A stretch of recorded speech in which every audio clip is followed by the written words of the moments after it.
So, good morning, and we're making a decision on taking business in private.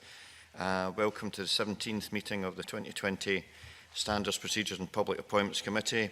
And as I say, the first item is a decision for the committee to agree that its consideration of correspondence relating to public appointments and a consultation on ministerial appointments to public bodies in Scotland should be taken in private at future meetings. Do members agree to this item in private? Thank you all very much indeed. Thank you. Move on to agenda item 2 then, and that's for the committee to take evidence on the Scottish Parliament Constituencies and Regions Order 2020 draft.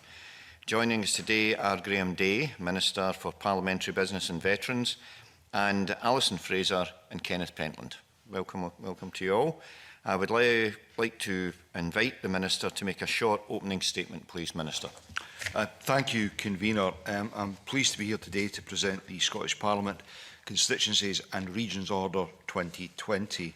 The Scotland Act 1998, paragraph 3 of Schedule 1, requires the Local Government Boundary Commission for Scotland to keep the boundaries of the constituencies under review, and this is part of that process. In fulfilling that duty, the Commission submitted its interim review of Scottish Parliament boundaries at Cardowan by steps between Glasgow Provan constituency and Coatbridge and Christen constituency, and between the Glasgow and Central Scotland regions to Scottish Ministers on the 17th of March 2020. The report recommends changes to address a misalignment between council area boundaries and the Scottish Parliament boundaries in this vicinity, which has arisen since the council area boundaries were redefined in 2018. The recommended changes would have the effect of transferring around 319 electors from Glasgow Provan constituency to Coatbridge and Christen constituency. The Commission has consulted fully on this change before making its recommendation to Scottish Ministers and found the respondents to be generally in favour of their proposals. The Scotland Act 1998 requires me to lay the Commission's report and a draft order in Council giving effect to the Commission's recommendations before Parliament. If the Parliament approves this draft order, it then is submitted to the Privy Council to actually make the order. I am recommending to the committee today that the draft order be approved so that it can be sent to the Privy Council. Okay, thank you very much, Minister. Okay, and I would just like to open this out to members with any questions. Maureen, please. Maureen Watt. Thank you, Convener. Can I ask, morning Minister and your team, can I ask, you said that the electors had been consulted. Given that there were so few, were they all mailed or how were they consulted? And similarly, how will they be made aware of this change? So there was a public consultation online. As I understand it, 23 responses were from members of the public. 17 of those were identified as being local residents. 10 of those were in favour of the proposal, 4 were against, and 3 answered the question concerned as don't know. In terms of how they'll be made aware of the change, I want to bring Kenny in on that. Yes, so the Local Government and Boundary Commission for Scotland have certain statutory duties in writing out to MSPs, councillors and electors in the area. So that was how they informed them of the review. I won't give an answer that I'm not entirely sure of, but I imagine they have similar statutory duties in terms of making them aware of the change once it's been made into effect. But if that's something that I could undertake to confirm in writing, I'd be happy to do that once I've spoken to the Commission. I mean, given that we're, almost in election mode for the 2021 Scottish Parliament elections, I think, given the timing of this, it's particularly important that they know at an early stage, once this is passed, that that they are aware that will be in another constituency. And I'm not sure, are they moving into Glasgow and out of North Lanarkshire or the other way around? There will be approximately 319 electors moving from Glasgow Provan constituency, or the boundary will be redrawn into Coatbridge and Christen constituency. Glasgow City into North Lanarkshire Yeah. council areas. Okay, thank you. That, and Neil, please.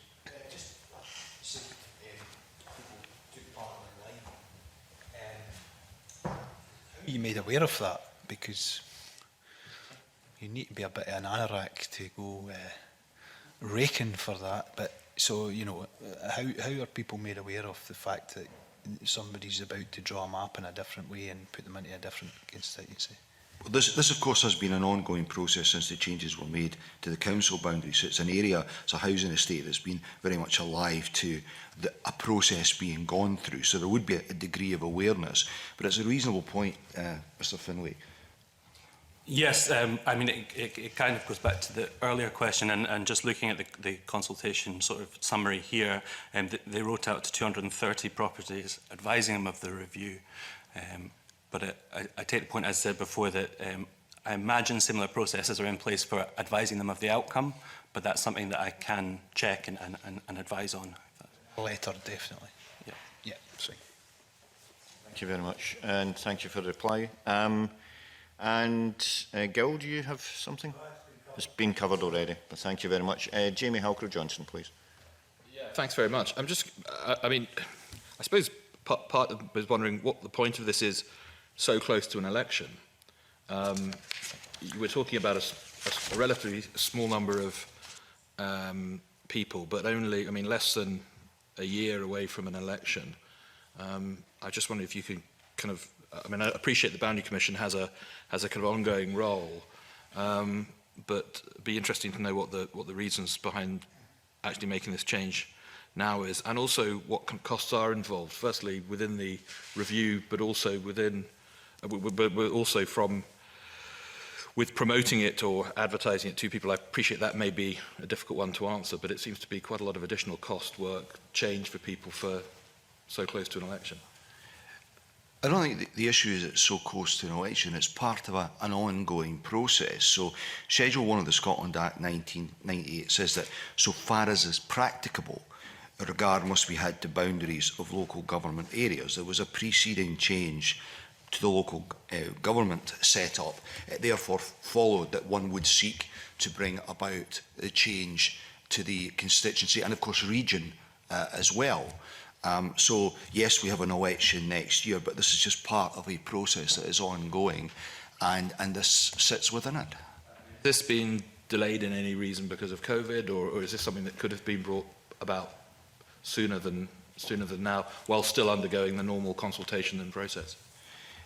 My understanding is that the process has just followed the normal time frame. There may have been a slight delay internally in government in terms of bringing this order forward by a handful of months, perhaps because we focused very much on the urgent business of Parliament, but the actual process that lies behind us has followed a calendar. Yeah. Okay. It's okay. Yeah, I would add that the recommendation came in to Scottish ministers on the 17th of March, which obviously was right at the outset of the COVID outbreak and lockdown. And I'm not suggesting that it delayed it significantly, but we have obviously a target of the Gould's recommendation of trying to make changes in 4 to 6 months ahead of an election. And we're set to meet that target if this order is approved and then approved by the Privy Council. And the local government review that sort of created the misalignment happened, was put into effect in April 2019. Just the period of the Commission then notifying ministers, conducting their consultation, making their recommendations in March. It has followed a kind of scheduled time frame, and any slippage has been probably due to the legislative programme and coronavirus, but it hasn't put at risk making the changes in advance of the next Scottish Parliament election.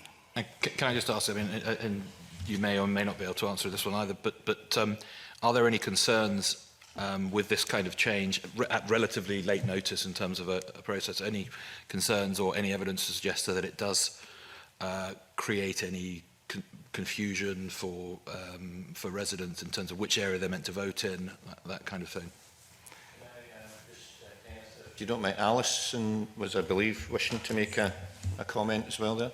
Yeah, thank you. Just for a little bit of the legal detail behind, if I can, the SSI 2018 /308. So the came into force, as Kenny said, on the 1st of April 2019, and that reorganised the local government boundaries, and that was within the competence of the Scottish Parliament. Now, these changes to the Scottish Parliament constituency boundaries were not in the competence of the Scottish Parliament until the most recent Scotland Act evolved that. So in 2018, we simply couldn't have made these changes. So this SSI aligns the boundaries now that the Scottish Government, the Scottish Parliament has that competence. And in terms of the sort of the timing, the report was made to the Scottish Government in March this year, and paragraph 3, subparagraph 9 of Schedule 1 to the Scotland Act provides that as soon as practicable after the Boundary Commission have submitted the report, Scottish ministers must lay the report and a draft of the order before Parliament. And yes, of course, there's an argument that as soon as practicable from March to the 1st of October. Maybe, you know, I think that it's fair enough to say, well, it maybe could have been laid a little bit before now, but I think members will all appreciate that there's been quite a lot of other stuff going on. And certainly the Local Government Boundary Commission haven't raised any concerns that I'm aware of to say, you know, hurry up, or that this was a problem. And also there are processes to go through in preparing this order. So, for example, we had to submit it to the Privy Council so in advance to their officials to make sure that they're happy. So they're happy with the draft before you see it today. And so we fully expect it to be approved by the Privy Council. So there are, you know, so while it might seem like quite a long time, there are also things to be done in that time. Okay. Back to the committee if we can get a determination on that. Great. Thank you very much to everyone for that. And John Scott, please. Thank you, Convener. I just want to make certain, and maybe you could furnish me with the names, but are the MPs, the MSPs, the councillors affected by all of this? Presumably they've been specifically made aware of this changes. Who are the MPs and MSPs involved? I'm sure you will know that. You may not know who the councillors are. I'm certainly aware that the MSPs, the constituency MSPs would be Ivan McKee and I've just gone straight out of my head, it's one of my colleagues as well, Philip McGregor. Then you will have two sets of regional list MSPs who would be affected by this change as well, and then the councillors in the area would be made aware. And the MPs as well, presumably. I'm not seeking to catch you out. But there is a process in which people are made aware both yes. of the consultation, etc., and then the outcome. Right. Thanks so much. Thank you. And I'll make sure I remember to tell Fulton McGregor how things went today. Okay. Can we just thank the Minister for that? Is there any, and the officials, are there any further questions at all in this section? Okay, well, thank you to the Minister and to Kenneth and Alison for that contribution. Now, the Minister is remaining for the next part of the meeting, agenda item 3, and I'd like to invite the Minister to move motion S5M 22601 in his name, that the Standards, Procedures and Public Appointments Committee recommends that the Scottish Parliament Constituencies and Regions Order 2020 draft be approved. Minister, will you move the motion, please? Moved, Convener. Thank you. Would you like to speak any further to the motion? You wouldn't? That's fine. Would any committee members like to speak to the motion at all? Nope, that's okay.